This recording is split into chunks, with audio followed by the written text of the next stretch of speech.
Hello everyone, আমি সুমি। সবাইকে স্বাগত জানাই আমার চ্যানেলে। সবাই কেমন আছেন? আশা করছি সবাই খুব ভালোই আছেন। আজকে আমি আপনাদের সাথে শেয়ার করব একটা হচ্ছে ডেজার্ট রেসিপি, যেটা হচ্ছে চিনি বা গুড় ছাড়া। তার জন্য প্রথমে কড়াইতে নিয়ে নিচ্ছি হচ্ছে ঘি। ঘিয়ের মধ্যে আমি এবার হচ্ছে কাজু আর তার সাথে হচ্ছে কিশমিশ, এগুলোকে হচ্ছে একটু ভেজে নেব। আমি এখানে কাজু আর কিশমিশ দিয়েছি, আপনাদের যার যেরকম পছন্দ আপনারা সেরকম ড্রাই ফ্রুট এর মধ্যে দিতে পারেন। দিয়ে এগুলোকে হচ্ছে হালকা করে ভেজে বা ঘিয়ের থেকে তুলে নেব। আমি এখানে ঘি ইউজ করেছি, আপনারা ঘি আর সাদা তেল দুটোই কিন্তু ইউজ করতে পারেন। এগুলোকে এবার লাল লাল করে ভেজে একটু তুলে নিলাম। এবার ওই তেলের মধ্যে ওই ঘিয়ের মধ্যে আমি অ্যাড করে দেবো হচ্ছে সিমুইটাকে দিয়ে আমি হচ্ছে ভালো করে লাল লাল করে ভেজে নেবো। আমি হচ্ছে কাঁচা সিমুই নিয়েছি, আপনারা চাইলে মার্কেটে যে রোস্ট করা সিমুইগুলো থাকে সেটাও নিতে পারেন। সেটাও হচ্ছে এই রেসিপির জন্য পারফেক্ট হবে। দিয়ে এবার এটাকে লাল করে একটু ভেজে নেব। আর ভাজার সময় খেয়াল রাখতে হবে যেন এগুলো খুব বেশি ভাজা না হয়ে যায়, আর ভাজাটা যেন একদম ঠিকঠাক হয়। একটু লাল লাল করে ভেজে নেব। আর ফ্রেন্ড, আপনারা কে কোথার থেকে আমার রেসিপিটা দেখছেন অবশ্যই আপনারা কিন্তু আমাকে কমেন্ট করে জানাবেন। খুব সহজই হচ্ছে একটা মিষ্টি রেসিপি, যেটাতে হচ্ছে আমি কোনো চিনি ইউজ করছি না।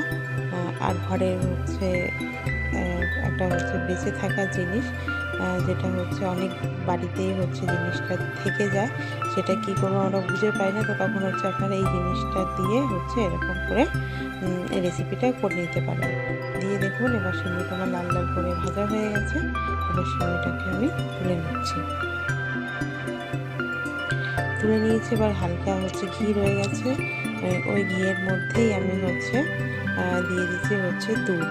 আমি এখানে হচ্ছে 1 লিটার দুধ দিয়েছি। আপনারা ঘিটা হচ্ছে সম্পূর্ণ তুলে নিতে পারেন বা দুধটাকে চাইলে আলাদা করেও জাল নিতে পারেন। আমি সহজে চটপট করবো বলে ওর জন্য একই হচ্ছে কড়াইয়ের মধ্যে সামান্য ঘি ছিল, তাতে কোনো অসুবিধা হবে না। আর দুধের মধ্যে ঘিয়ের ফ্লেভারটাও চলে আসবে। দিয়ে এবার দুধটাকে 1 লিটার দুধ, এটাকে একটু ভালো করে জ্বালিয়ে নেব। দুধটাকে একটু জ্বালিয়ে একটু প্রথমে ভালো করে একটু গাঢ় হতে দেবো। আমি হচ্ছে এইভাবে গাঢ় করে দুধটাকে গাঢ় করে করছি। আপনারা চাইলে এরকম দুধটাকে গাঢ় না করেও করে নিতে পারেন, তার মধ্যে গুঁড়ো দুধও ইউজ করতে পারেন বা হচ্ছে দুধের ক্ষীরও ইউজ করতে পারেন।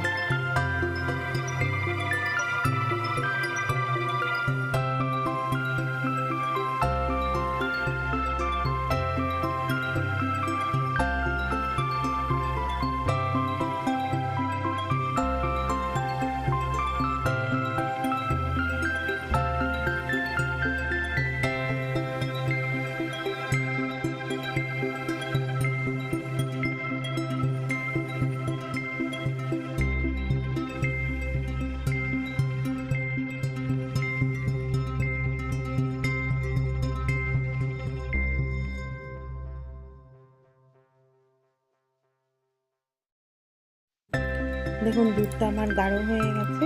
এবার আমি এর মধ্যে অ্যাড করে দেবো হচ্ছে শিঙে ছাঁচ।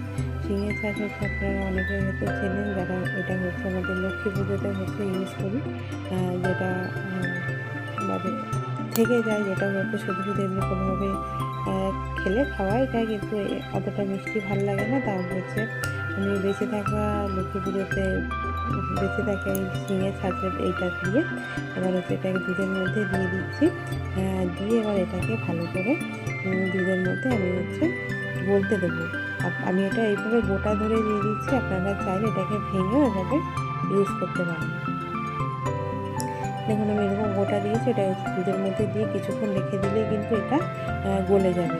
এবার এটা যখন ভালো করে গলে যাবে, এটা যখন ভালো করে ফুটে উঠবে, একটু এটা দিয়ে ভালো করে ফুটিয়ে নেবেন, তাহলে হচ্ছে নাহলে পাঁচা পাঁচা লাগবে।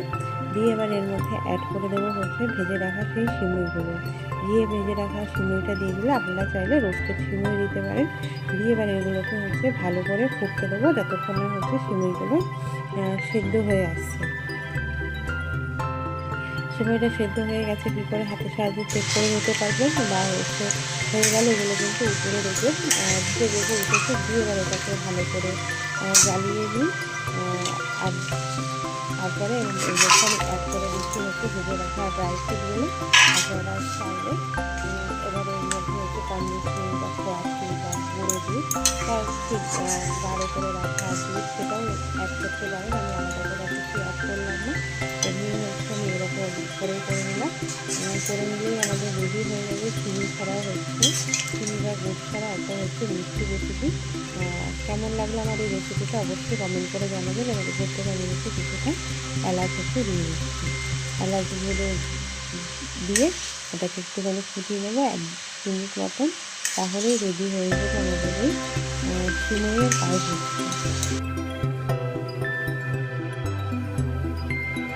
দেখুন আমার হচ্ছে পুরোপুরি রেডি হয়ে গেছে। এটা হচ্ছে একটা কতটা গাঢ় একটা ক্রিমি ব্যাপার চলে এসেছে। এভাবে আপনারা খুবই সহজে বাড়িতে বানিয়ে নেবেন।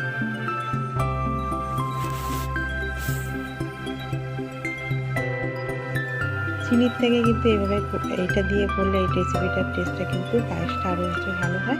এবার উপর থেকে ড্রাই ফ্রুট দিয়ে গার্নিশ করে নিই। কিছুটা ড্রাই ফ্রুট আর হচ্ছে গোলাপের পাপড়ি দিয়ে এটাকে গার্নিশ করে নিয়েছি। ঠান্ডা ঠান্ডা পরিবেশন করি সিমইয়ের হচ্ছে এই ডেজার্ট রেসিপি। থ্যাংক ইউ সবাইকে, সাথে থাকার জন্য। সবাই খুব ভালো থাকবেন, সুস্থ থাকবেন।